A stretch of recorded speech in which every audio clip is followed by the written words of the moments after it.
natalitet, mortalitet, brutoproduktin kombëtar, rentabilitetin ekonomik, të gjitha aspektet. Kishim rekrutimin e ushtarëve për forcën e rezervë. Garu ndikon 5-6.000 veta. Arritëm me identifiku 800, na duheshin 420. Kur i futëm filtrin e mram, na duhen 180 vetë.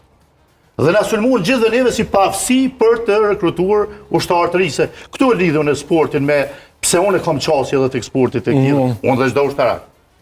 Dhe na sulmuan ulem në një debat, këtu qytetar. Edhe përzgjedhja e sportistëve është jashtëzakonisht e ndjeshme. Edhe shumë profesor, diçka ishte rëndësishme. Mirë thash, ne në rekrutim kemi testin fizik. Dhe ajo nxjerrën pa me dështimin e arsimtarëve të edukatës fizike nga shkolla fillore e deri ku kam rrinjaj. Testin shëndetësor nxjerrën pa sportin familjare, rritjen jo të shëndetshme të ushqimin, testimet shëndetësore jo të mira, kujdesin shëndetësor publik, shëndetit publik dob. Dhe prandaj ne nuk kemi arrit nga 5-6.000 vetë me nxjerr 400 rekrut. Pra kjo është shqetësim kombëtar, nuk ka të bëjë kjo me dështimin e një sektori, të gjithë sektorët bashkarisht.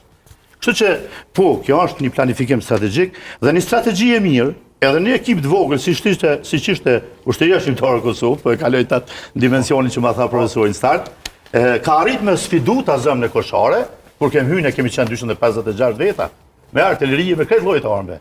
Përballë kon armata e tretë, në krye me Lazarevicin dhe 5 general serb, dhe llogaritni që ka pas 5 generalëve grada tjera, kurse Tenes Dia ka qenë grada më lart, major ndoshta.